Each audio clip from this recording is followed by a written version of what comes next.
Welcome to the Meetings Podcast, the meeting organizer's podcast source for what's new in the meetings and events industry.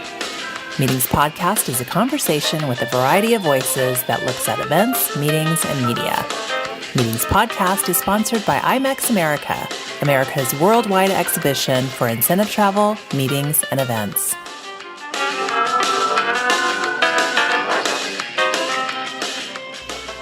Hey, podcast listeners, this is Mike. Wanted to thank you for tuning in.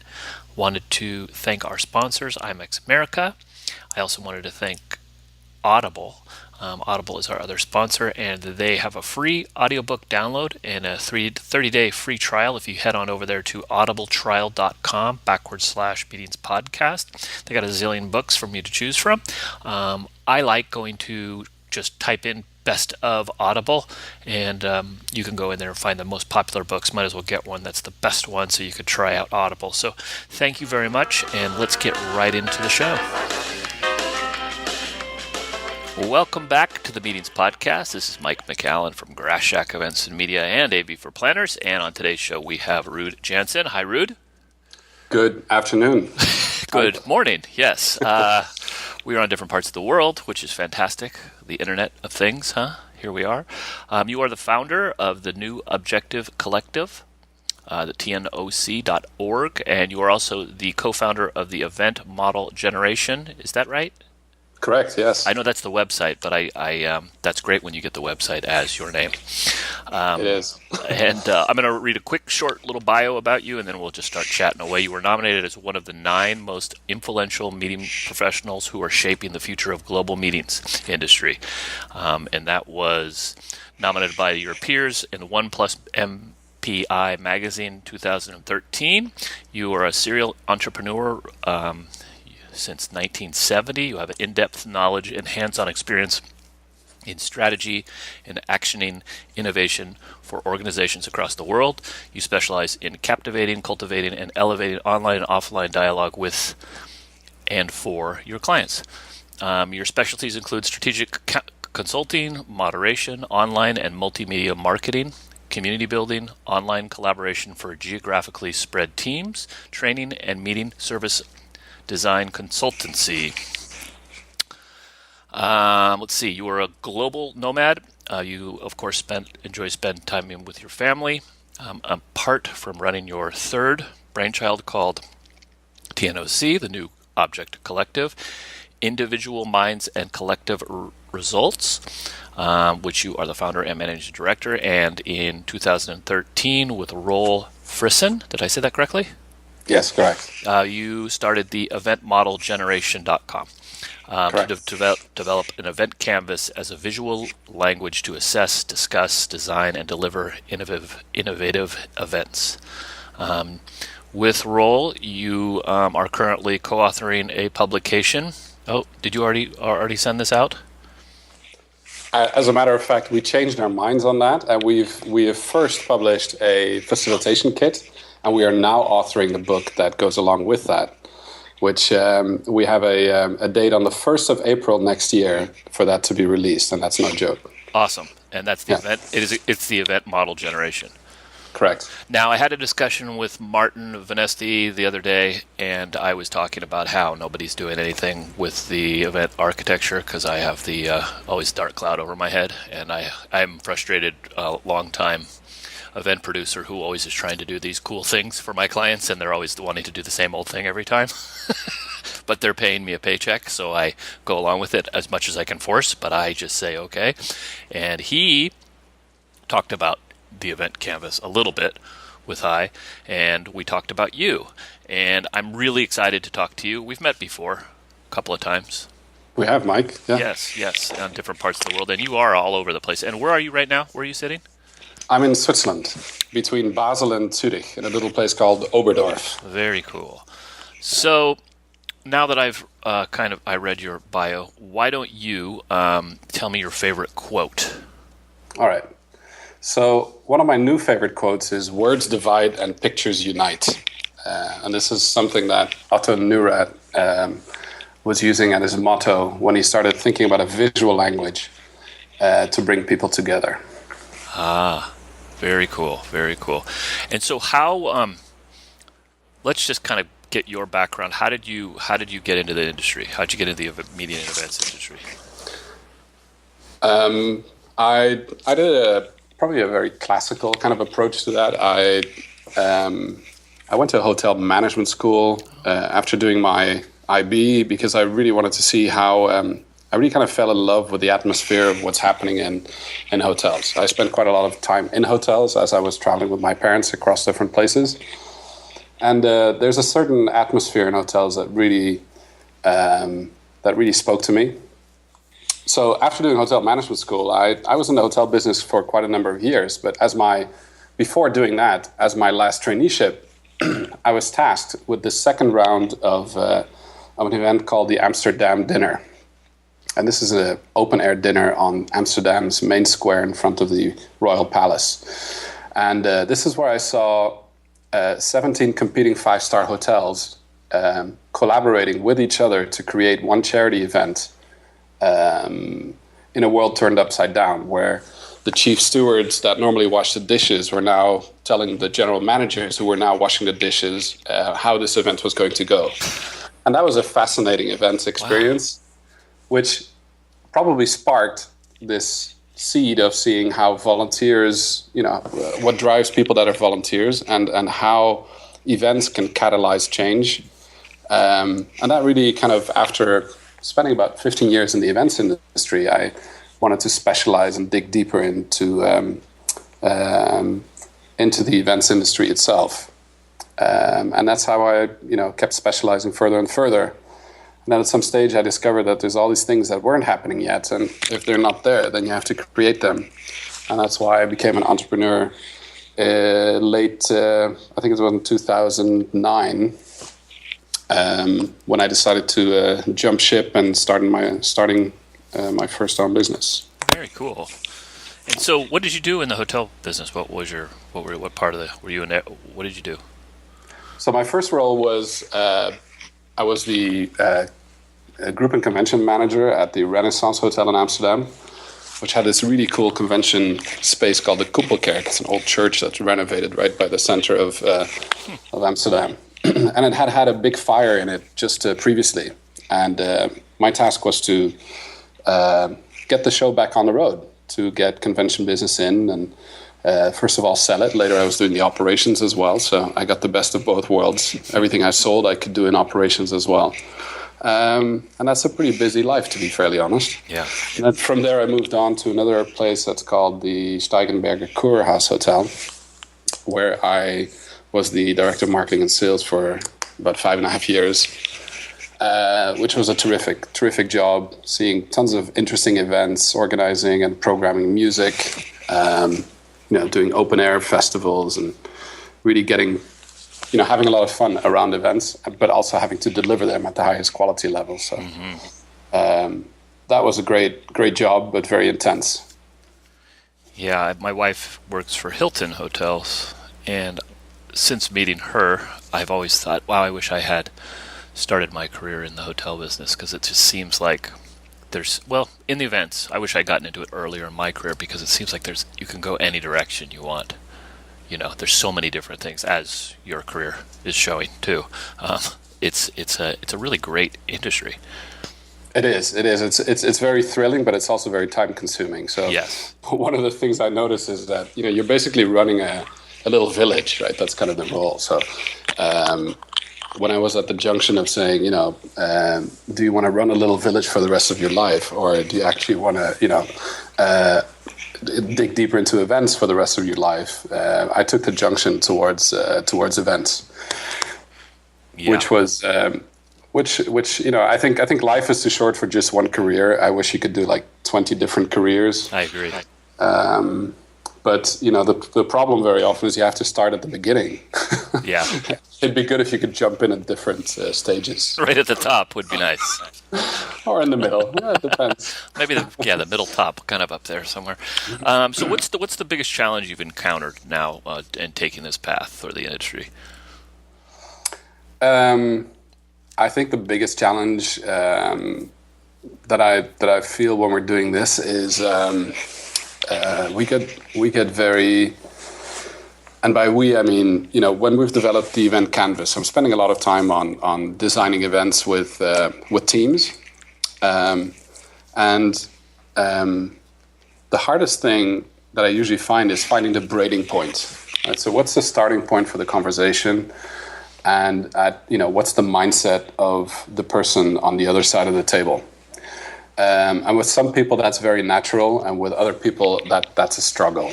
And I think that's probably one of the hardest struggles at the moment is if people don't have a braiding point, how to get them to the braiding point.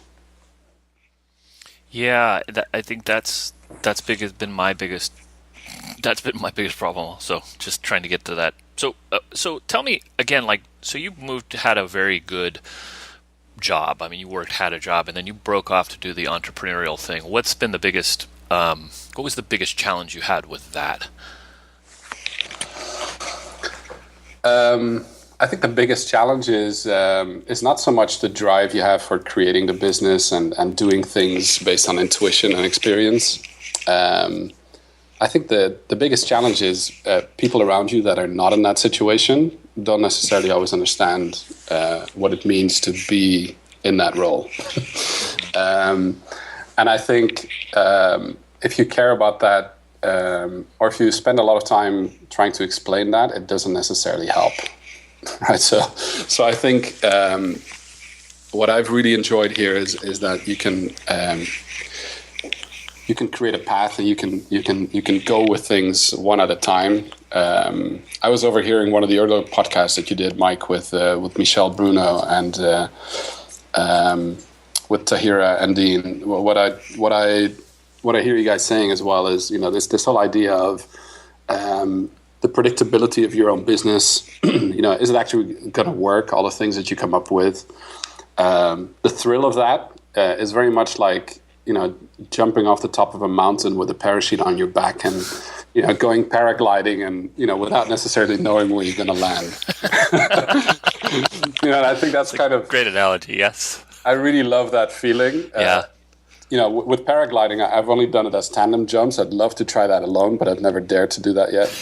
But I really think that's kind of the same thing. So some people would just call you absolutely crazy, and others that love doing the same thing, you've got an instant rapport with them. So I think that's an experience that I wouldn't trade for the world, and it's something I'm enjoying thoroughly right now. Great. So what was the moment that made you made the right decision in this career? Was there an aha moment? No. Still to come? Yeah, maybe. I hope so. A good point, Mike. Something to look forward to. That's great. Exactly. I think that's one of the things. So when do you land, right? That's kind of the next thing. But the parachute has opened and things are working. I think what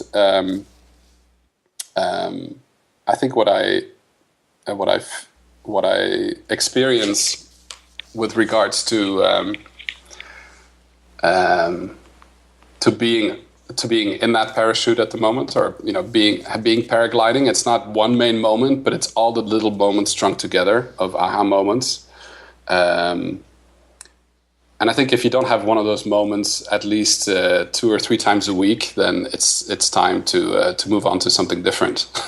Yeah. So my signal or my radar is to make sure I keep experiencing these moments, and especially experience them as a team, right? So with Event Model Generation, we're now collaborating with Roel Frissen and Dennis Luijer. So the 3 of us are really on this journey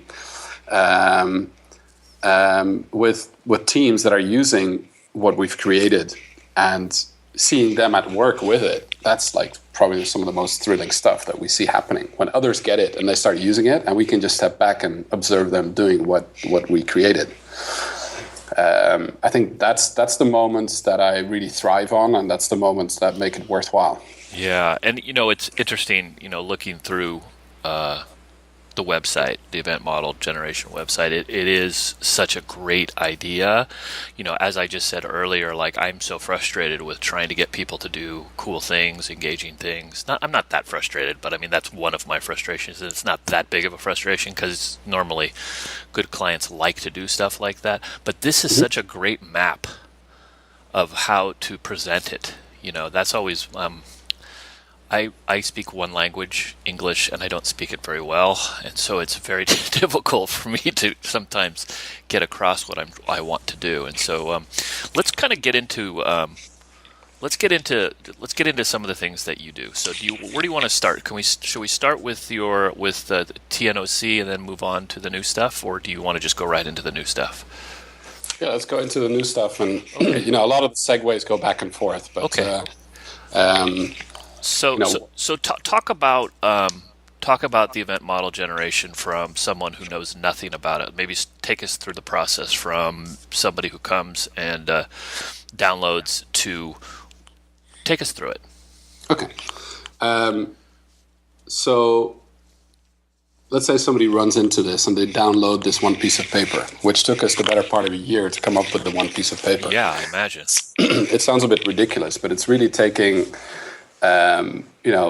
experience that people that have been in this industry for a long time, that's not visible from the outside, and people don't realize what it equates to or what it means, right? I know that, Mike, when you sit at the table with anybody that is an event owner, and you look deep into their eyes, very often you see that sheer terror or excitement, depending on what time it is, right? Right. Is it before the event, as they go on stage, as they come off stage, or 2 months later when they get the bill? I think there's different looks in the eyes of people. And we consider this event canvas kind of as a way to look at the event stereoscopically on one piece of paper in 2D, right? So let me try and explain that. Anybody that goes to events, experienced or inexperienced, can document an event based on what they do, right? Mm-hmm. What you do is your behavior, what you say and do. So if you know how you walk into an event, your entry behavior, and you know what your exit behavior is when you walk away from the event, you can observe all of that with a camera. Now, I know you do a lot of productions of events, so usually there are cameras around and you can observe that behavior very closely. The difficult thing is trying to observe it from different perspectives, from different angles, right? From different stakeholders' views. So the stake of the speaker on the stage, the stake of the participant in the room, the stake of the sponsor, or the stake of the event owner are 3 or 4 completely different things. It takes at least 2 stakeholders to create one event. And when you put the stakes together of 2 different people, and you know what behavior they want after an event, and you frame the restrictions of how you would actually use the ingredients that you have to create the event. This is when we're making the art of meetings, the design of meetings, right? So unframed design is art, right? So what we're doing is putting a frame around things. You put in restrictions. Maybe it's a budget. Maybe it's a commitment in time that people have. Maybe it's the amount of gain they want out of the event. Maybe it's based on the expectations they have prior to going to the event. Or maybe it's the metric of satisfaction that they have that they want to achieve compared to last year's events. Whatever you have, you throw into the jambalaya, which is actually the visual representation on the canvas. And the canvas is nothing more, nothing less than a motive for a team to have a really good conversation about how this event will change behavior for those that have a stake in the event, and to do it systematically. And what we aim for is to enable teams to have that conversation at one point in time to make sure that they get all their needs on the table, that all of the stakeholder analysis, all of the framing, all of the ingredients, all of the ideas that you put into a quarantine, that you validate them against a design, right, which is on that one piece of paper, and that you make those decisions and validate them before you start to execute the event. Right? Very often people run into execution of an event without having taken all those decisions, and it could lead to many insecurities, frustrations, time loss, efficiency loss in many different ways, right? Whether it's people or talent or the places that you use for these events. And so really what the event canvas is a motive for a team to sit down ahead of an event or after an event to document an event, to then understand what was that one moment in time. It's kind of like a balance sheet of an event, really. And just like when you design a business, you would never design a business pure and gut feeling, right? You would actually try and think about different prototypes of how that could work in the future. Well, the same thing goes for events. And often with events, it's built on a history, right? So you look at a number of events that have gone by in the past. You can look at them as a snapshot, document them, understand how they've changed. And then, how people, I'm sure, Mike, you must come across people that say, oh, then next year we want to really innovate our event. Mm-hmm. My question is then, what does innovation look like? For whom is it innovative? And what is the touch point that makes the innovation? Well, the canvas allows you to put your finger on exactly that point and have a sensible conversation about it in order to take business decisions about that question. Yeah, it's fantastic, and you're right. It does give you a map. And now, what's Murally? Is that what is Murally? Is that okay? Yeah, so Murally is like how Murally is actually a team of people that are based in not too far from where you are now, but originally started in Buenos Aires in Argentina. Game designers that were frustrated when they were traveling that they couldn't design the content of the games when they were away from the board, that's sitting in their office. Mm-hmm. So they created this thing, this Google Docs for visual people. That's kind of what it is. So what we end up doing is when we do design sessions with groups live, and we've got, we use big versions of the canvas and we use Post-its and things to extract the thinking from a group. When people walk away, there's always one person that rolls up the big papers and the posters and puts them in the corner of their office, right? I'm sure you have some of those flip charts sitting somewhere in a corner. Well, Mural is kind of a way to take snapshots of those things and drop it into a digital browser-based drag and drop system that allows teams to collaborate in that space and to carry on with the designing process. And we've teamed up with them to enable teams to design when they're geographically dispersed in different places, so that you can carry on designing even when the wall is not sitting right next to you. So it's sort of a graphic facilitator kind of a thing? Yeah, it's almost like, it's like a browser-based drag and drop system. So really like Google Docs where you see the other person working. You can drag and drop Post-its and drag and drop links and photos and videos really intuitively. And you can play around with the design until it is at the desired stage of evolution when you take a decision about it and carry on. Very cool. And so what's the training around this? Because that's the thing. I think this is awesome for meeting planners and people who can't get into those conversations. Really, they're such logistical people a lot of the time. And this is a perfect introduction to bring forth to really be part of the design of the meeting. Yeah. Where I think they're going anyway. In the future, they should be part of that, more of design and less of the logistics is all about it, but getting into the designing of the meetings. Well, the thing is, there's so much power locked up in the memory of all the different contributors, right? Mm-hmm. So very often we see these events teams and, anybody that has a stake in the event, really, not just the event teams, the vendors, the general management, sponsors, everybody that has a stake in that event has a bit of the puzzle. Our trainings are designed as a way for people to learn how to extract that from somebody else's prefrontal cortex, right? So the thing that's in the front of your head that enables you to think about future scenarios, if I put the camera here and I don't put it on a riser, it's likely that somebody's going to stand and their head is going to be right in front of the camera, okay? Basic camera knowledge, stuff that everybody in a production company knows, but that somebody that has never been in that situation cannot fathom to be a truth, right? If you collect all these little pieces of information around an event design from all the different angles, and the hardest work that we've done is creating a process where you can do that very naturally and make it fun for people to do that. So we can have any group of people design an event that they know without preparation in 90 minutes, 90, okay? So in our workshops that we do, we ask a group of, let's say, 10, 15, 18 people to say, okay, let's come up with any event and we can map it out in 90 minutes. And you prove on the spot in a dry run that you can do that. So that's kind of the short version. Then we do a one-day training. And we've just done one, just to give a practical example. Just 2 weeks ago,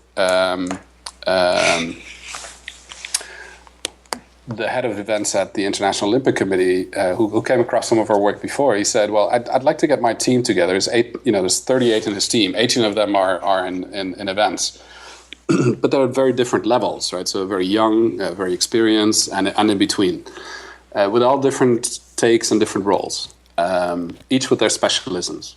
We brought them together for a day and a half, and we had them design first an event that none of us knew. So we actually mapped out the Oscars, which came out as an event that we all knew, but somebody wanted to organize them. So how would you map out the Oscars? We did that in 90 minutes. Then we looked at a case study of relaunching an orphan brand for a brewer, right? Something completely out of their zone. And we gave them this thing called a facilitation kit, which is kind of a roadmap in small incremental steps that takes you as a team, and you each get a role, takes you as a team through the process. Then we flipped it, and now we're redesigning 2 of their pinnacle events with them in the upcoming quarter because they want to think about their event from scratch. So in terms of training, you've got 4 levels of training. Level 1 is the basic training that you have, so you know what it's like and how the event canvas works. Level 2 allows you to do this with a team using a facilitation kit. Level 3 is a process that's called the Event Design Certificate, and we've just launched that back in August with San Diego State University and MPI. We're doing a second round now in January, where people take 3 days to think deeply about an event design and go through the process from A to Z. And one of the candidates that brings their event, providing their pitch is good, gets all the other participants in the course to help him or her design their event from scratch. Wow. All the other people have another 6 months after the course to design their event with their team using what they learned, and they have to submit it to us in order to get the event design certification. So that's kind of the extreme level. And then if you've done 3 designs on your own, kind of like solo flying, then you can become a trained practitioner to teach others about level 1 and 2. Very cool. Yeah, that's exciting. So that's good stuff. Yeah. So where do you see this in the future? Well, our aim for this is to create a common and visual language for events, right? So how cool would it be, to speak in Otto Neurath's words, where words divide and pictures unite?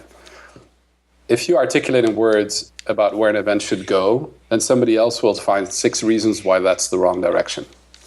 If you can look at a compass, so if you can imagine the event canvas as a compass, you look at that and your brain actually has to work for its lunch. You have to interpret the visual that you see there of what behavior you're trying to achieve with that event. If people would start speaking this visual language across multiple languages and understand how the event creates value, then everybody can get their piece out of the puzzle in how to make that happen, right? So I'd like to take the notion away. The event canvas is not a purpose in itself. It is a mere framework to have a sensible conversation.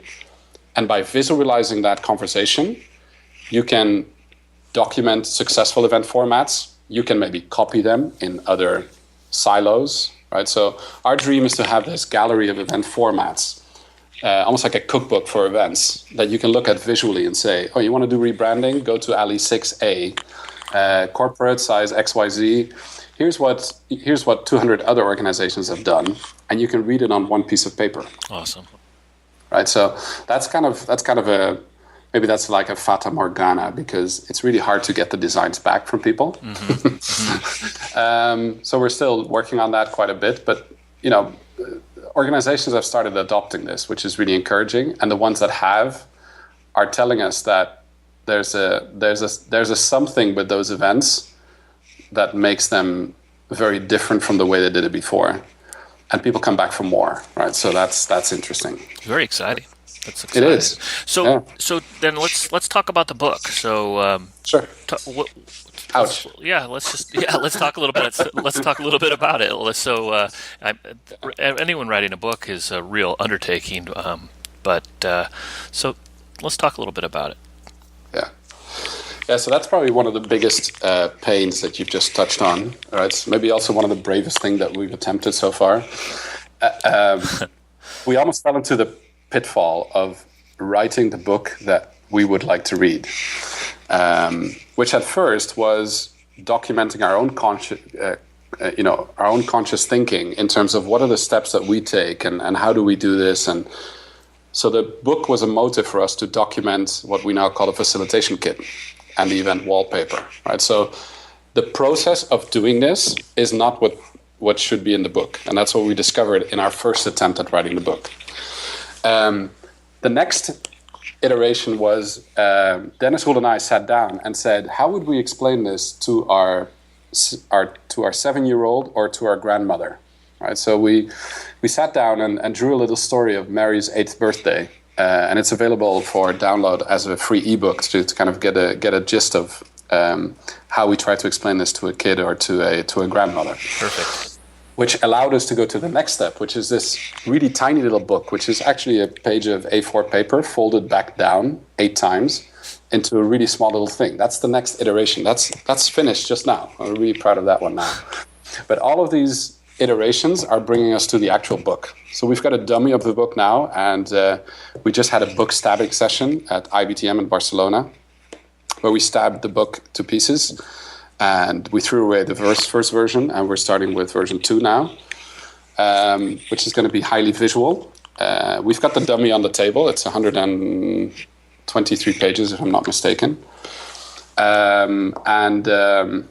Next week, Thursday, we are having yet another day to go through that and stab it again.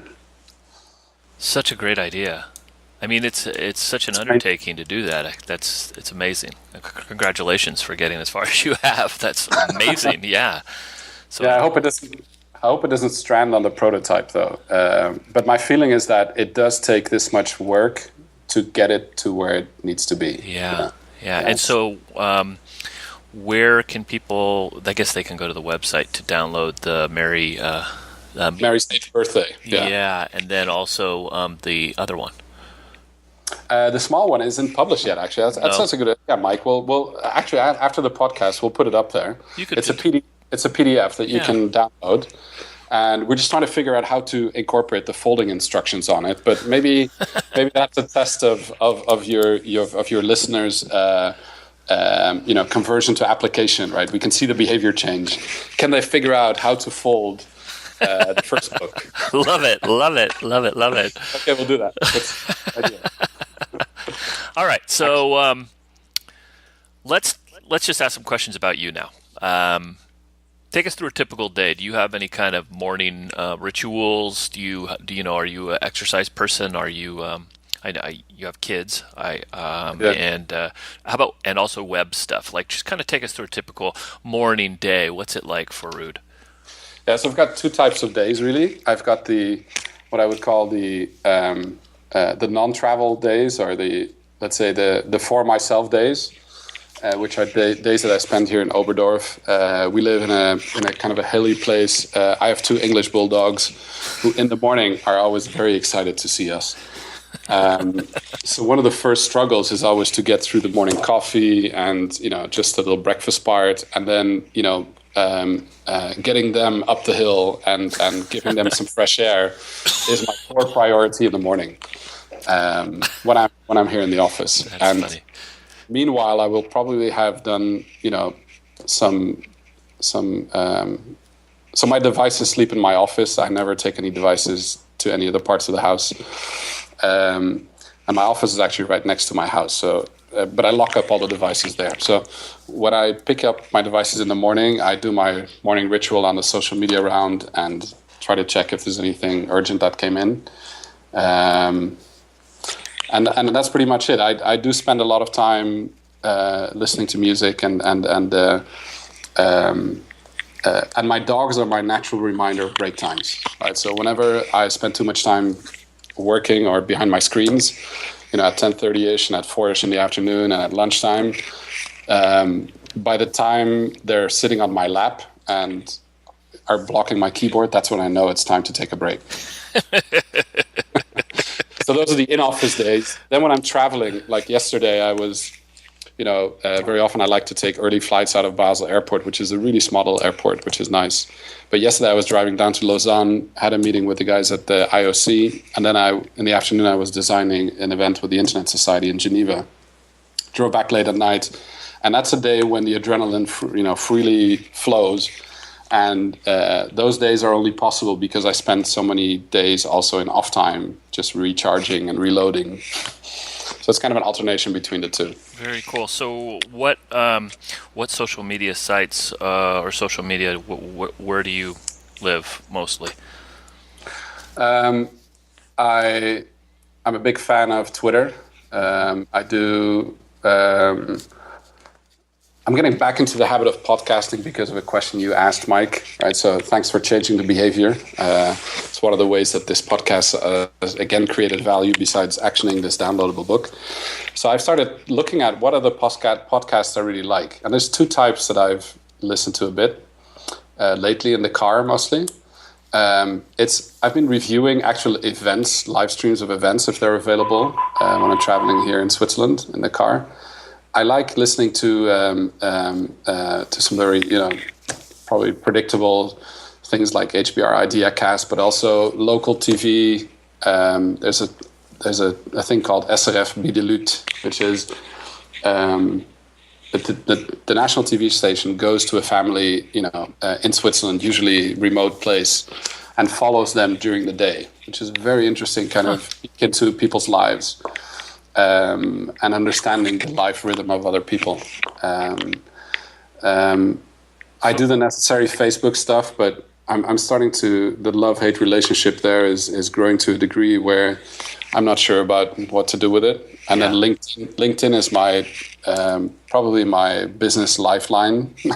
I really enjoy, the business interactions and connecting quickly with people on that. So that's about it on social media. Yeah. Do you use Twitter like lists and things to keep track of it? Is that how you're using it, or do you? How do you? No. I'm a very random user. Are you okay? Me too. I'm a hashtag chaser. I'm a serendipitous Twitter user. I'm not big on organizing myself in lists and things like that.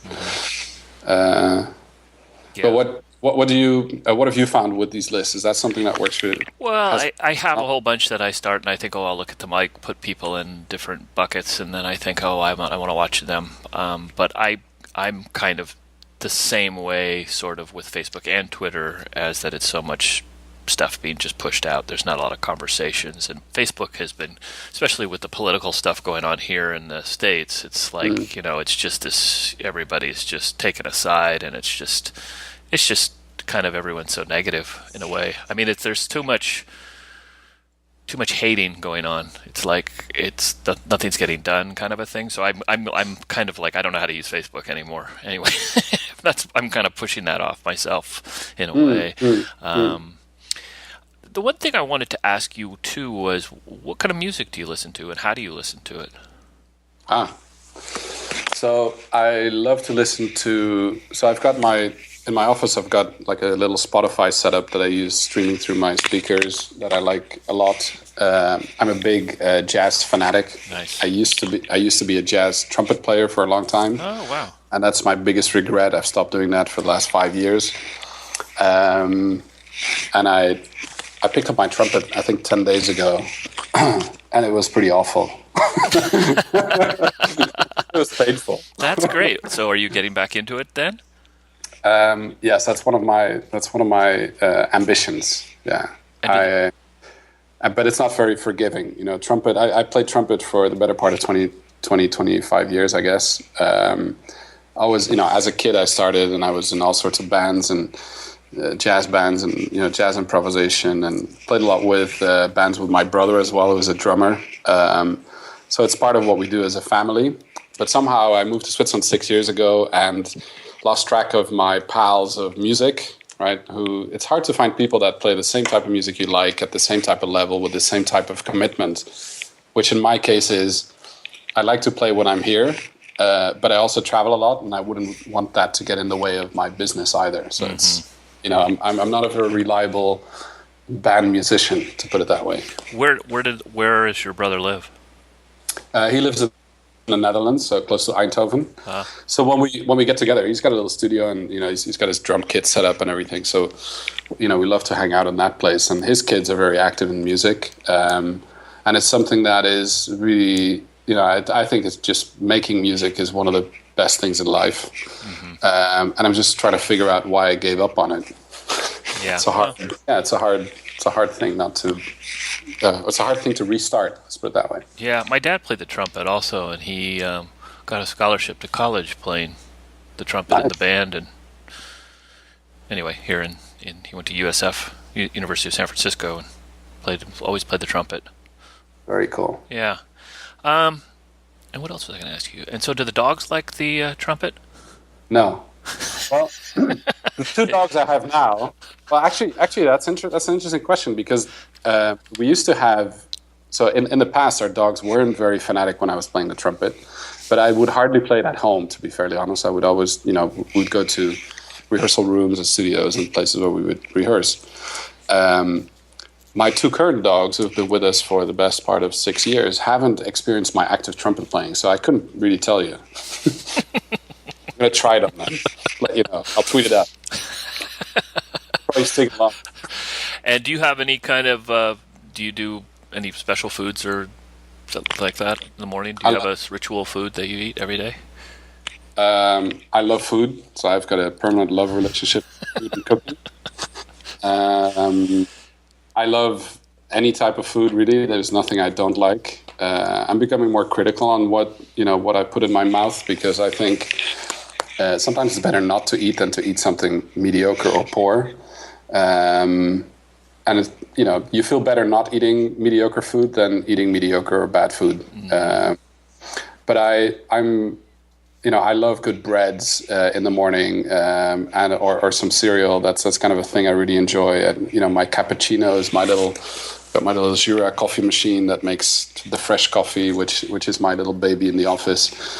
But I don't take more than 1 or 2 cups, because then they have to peel me off the ceiling. Yeah, same here. Yeah.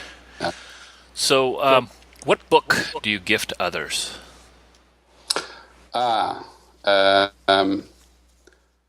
At this stage, like I promised just now, I'm going to give away the action book. And it sounds a bit selfish, really, but it's really to encourage people to push us harder to finish the real book. Mm-hmm. I've contributed to some books in the past, which is good fun. I've done a couple of iBooks, which I enjoy giving away. I've also bought from Erk de Groot and Mike van der Vijver. I bought a couple of series of their books of Into the Heart of Meeting, which I was giving away to a number of people. But I've just still got 2 on the shelf here. So from time to time, I will buy a stack of books that I enjoy and give it away to people. But it varies. It's a different book for different people. I can't really find a red thread in that, to be honest. And what do you read for fun? Currently, I'm reading this little book called Trending Topic. A little shout out to Gerrit Heikoop. So he's written a management roman. I don't know management novel around. We should do something with social media. So I'm reading through it, which is interesting, because it's really how many of the clients that I've worked with or work with, how they go through the social media adoption.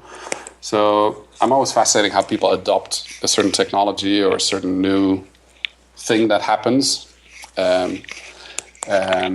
But once I see how that works and once it's happening, then I get bored with it and I move on to the next thing. So, but it's interesting reading this and looking back on that, and considering many people are going through this adoption cycle right now. Right. And it gets you to think about stuff. So Julia Solaris was just mentioning some time ago around the discussion on this hashtag. He says, it's kind of interesting. So where do you manage your social media, and why has all of that just basically been static since 2009? Right. So hardly any evolutions on managing corporate social media, whatever it is. And a lot of people in that post reflected on how most of us are going back to the source of the actual social media channel. And we're not using aggregators or shells to manage the whole thing. Yeah, which is fascinating, because you would say that more user adoption creates a bigger market, creates market opportunity, but somehow the middleman always loses. Yeah, very interesting. And Garrett's book is not in English yet, is it? I think he's translating it into English. He is right now. Yeah, I wanted to read that too. Okay, that's fantastic. Okay, so Wait, I'll tell you the ending. everyone dies. Okay. Let's skip ahead a little bit here because we're chatting a lot. This is great. We may have to have you come back again soon to get back into some other questions like nicknames and things like that, because I'm sure you have a lot of good ones. My name doesn't travel very well. There's a good story about that, Mike, that I'll just share because it's also my most emotional moment. Oh, wow. I think 5 years ago, my kids for Father's Day made a handmade mug, hand-drawn. And it had all the misspellings of my name on it. As you can imagine, my first name, Ruud, is not one that translates well in different languages. Mm-hmm. And so they wrote all the misspellings on the mug all the way around it. And then when I finish my coffee, it says, "It doesn't matter what people call you. We'll just call you Daddy." Oh, that's so sweet. Jeez. That mug made me cry. Yeah. That's time I pick it up. It's one of those that I don't put in the dishwasher and wash my hand. That's great. Yeah, it makes me want to cry. Okay, so let's do some quick ones here at the end. And tell me, what's the best advice you ever received? Be yourself. It's the best person you can be. Nice. And and never take any money you haven't earned. Who told you those? I think this is the type of wording that my dad would typically say in general, but aiming it at my brother and me, I think was probably the direction of thought. How funny! And I can't but endorse it. I mean, it's really, the more you experience, the more you discover. I guess it's a good piece of advice that I try to follow up as often as I can. Yeah. What's working for you right now? Do you have something that's a new app or a vitamin, an exercise program, some sort of a hack, time saver? What do you got? You got anything that's working for you right now? I'm going back to pencil pens and the back of printed paper. So whenever I misprint something, I've got a stack on the right of my desk here. And whenever I take something, I force myself to doodle and use different color pencil pens to develop my visual drawing skills. So we've got a bit of a race going on between Dennis Roel and myself to develop the skill. Dennis is about 20 light years ahead. Roel has, over the last 3 years, has really developed a competency much quicker than I have. I feel with this like my trumpet playing, Mm-hmm. At 7, I was probably quite good at it, but I stopped developing from there. Interesting. Yeah. And so how are you tracking all that then? I mean, do you keep? I mean, you say you're like drawing your thoughts out, but So whenever I have conversations or things, I would sketch them out. And actually, we have a discipline between the three of us, and even with our clients. So I'm actually looking at some notes I took yesterday with talking to Panos about the project we're going to do with them. And it's all about timelines and markers and activities and little doodles of when we do what and what gets in the way of what and we take a picture of it and then we just send it as a rough draft to each other because the picture allows us to have the conversation much more effectively afterwards. And then we drop it on the mural in the project and we just kind of collect all these little images. Very cool. And they're very rough at first, but when they become polished, like the end versions you see on the website. Mm-hmm. Those are the polished up ones. Yeah. Yeah, I was looking at those. Very cool. So, what's your favorite industry event you've attended, and why is it so compelling? Oh, I've fallen out of love with industry events, Mike. Mm-hmm. Maybe how would I say that? Not because they're not good. I think the industry events are really, really cool. But the things I've enjoyed really a lot lately is events out of industry, so in different spaces and discovering other things, especially in other geographic regions, and discovering how events are being done there, or taking an event that we designed and then taking it to different regions. So I've had this opportunity with the Internet Society to design a chapter leader workshop, And it's the only event format that we've designed, and then I've taken it now twice to all the different regions in the world with different people in different languages. And you see the effect of a format on different people in different places. So it's not so much the event that interests me, but more how people react to that event in that space. And that's fascinating. That's like anthropology. It's like an anthropology cocaine, right? It's like you get addicted to the reaction of seeing what happens to people when they go through something that's designed in one way and changes behavior in a specific way. And even with different languages, different culture, different backgrounds, you can design for outcomes to be in one direction. And that in itself is like, it's opium for the masses. It's fantastic. Yeah. So what about an event for do you like music events? Do you go to those sort of things? What other? I do. Yeah, I do. I love going to, so I went to, Nicholas Payton was performing some time back here in Zurich in this really small little club. I think most people didn't even know who he was. But he's one of my trumpet gods. So small scale musical events. I really love those. I go with my kids to some of the concerts, right? So I remember going to a Justin Bieber concert when my daughter was, I think she was 13 for her birthday. Painful experience. That's great. But the sheer joy of seeing my daughter and her reaction to the event compensated, 200% for the pain of having to sit through 70 minutes of Justin Bieber. How funny. How funny. Yeah. And it must be it's just a perception thing, because apparently there were quite a few people that liked him there. Yeah. He's popular. Yeah. I actually have never seen him before. I mean, I don't even know if a song of his that I can, but that's because I'm not a teenage girl. But what do your kids play instruments now? Are they? They don't. Actually, last Friday was a Christmas event at my son's school, so I saw him performing with his pop choir, which was fascinating. I wasn't allowed to videotape it because he gets very, very embarrassed when I use to videotape him. So I did a secret voice memo recording on my phone because my wife was traveling. I wanted to give her a chance of listening to that as well. But listening to that type of music is just fascinating. My daughter likes singing a lot as well. They've attempted some different musical instruments, but that hasn't gotten as much traction as I'd hoped for. And I know that it's not something you can only wish for them to discover how beautiful it is to play a musical instrument, but it's not something you can force them into or aid them into if it doesn't come naturally, I think. Mm-hmm. Yeah. Is your wife in the same business? Is she in this business? You say she's traveling. You don't have to answer this either. I don't want to pry. She's not. She's not. She's in the pharmaceutical business. Okay.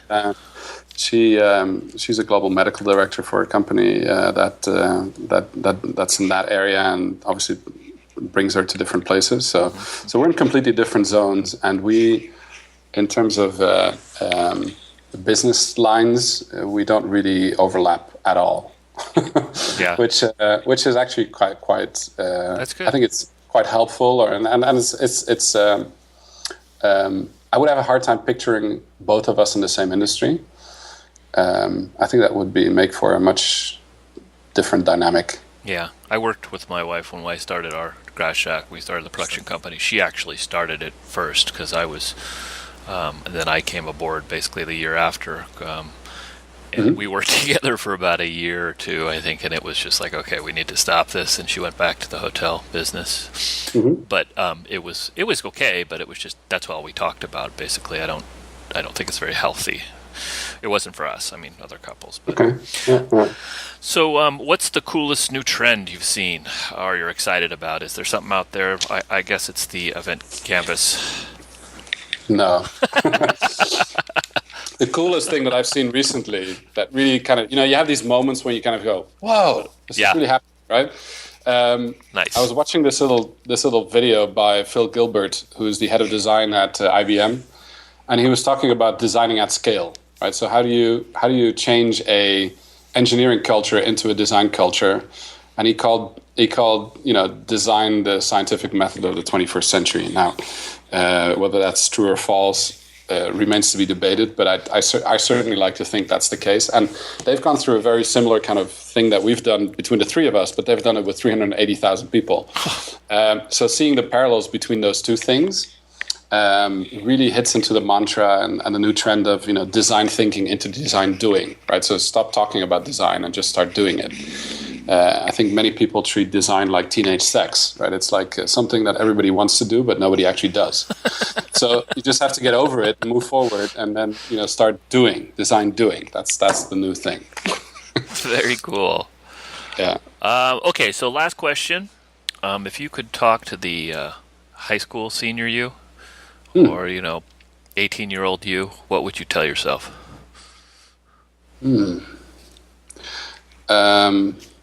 I'm trying to think high school. I would probably tell myself, don't let the teachers that influence your preferences determine your future. That's one thing. The other thing is don't choose one profession, but choose 10. And when you're done with those, choose 10 more.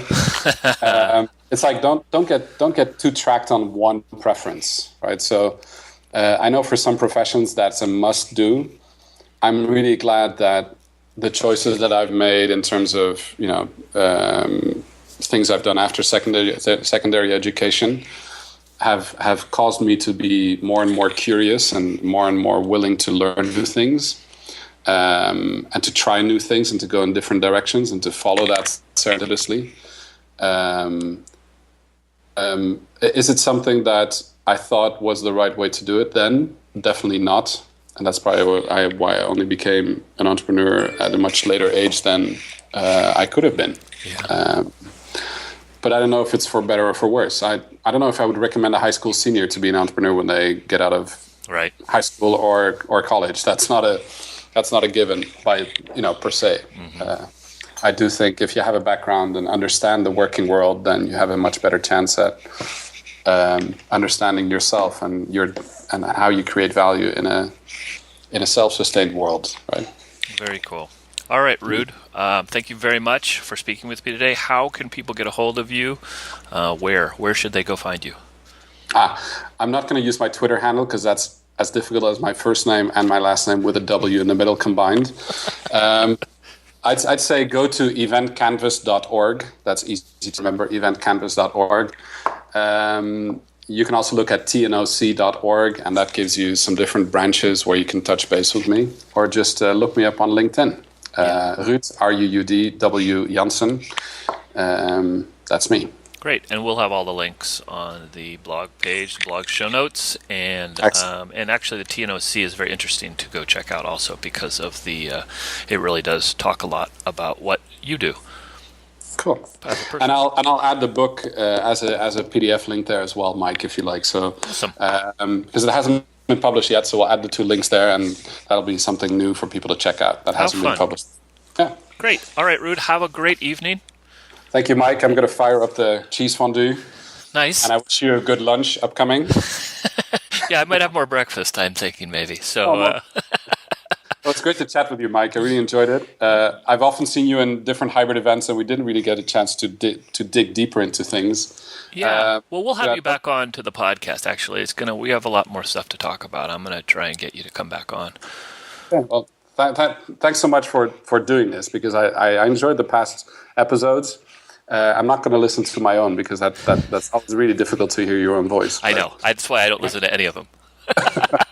All right, Ruud. Thank you so much. Talk to you soon. Okay, that was a great podcast. Really fun talking to Ruud about what he's doing over there with that event Canvas. Love talking to him. He's kind of I have kind of a man crush on Ruud because I really enjoy what he is doing to make meetings better. I wanted to thank our sponsors, of course. I wanted to thank IMEX. I wanted to thank Audible, audible.com. If you want a free audiobook and 30-day trial of Audible. I love it. I won't go into my whole spiel, but it's audibletrial.com/meetings podcast. Head on over there. If you have any questions for me, please email me at meetingspodcast@gmail.com. Head over to iTunes and leave us a review. That'd be fantastic. Please do that. It's really great for the podcast. And lastly, I just wanted to thank you very much for listening. I know you have a lot of choices out there for stuff to listen and watch, and I appreciate your time and I appreciate you. And I will see you next time. Bye-bye. We appreciate and thank you for listening to the Meetings Podcast. Please email with any questions or comments to meetingspodcast@gmail.com. Meetings Podcast is sponsored by IMEX America, America's worldwide exhibition for incentive travel, meetings, and events. The Meetings Podcast theme music is brought to you by the Delgado Brothers, which can be found at delgadobrothers.com.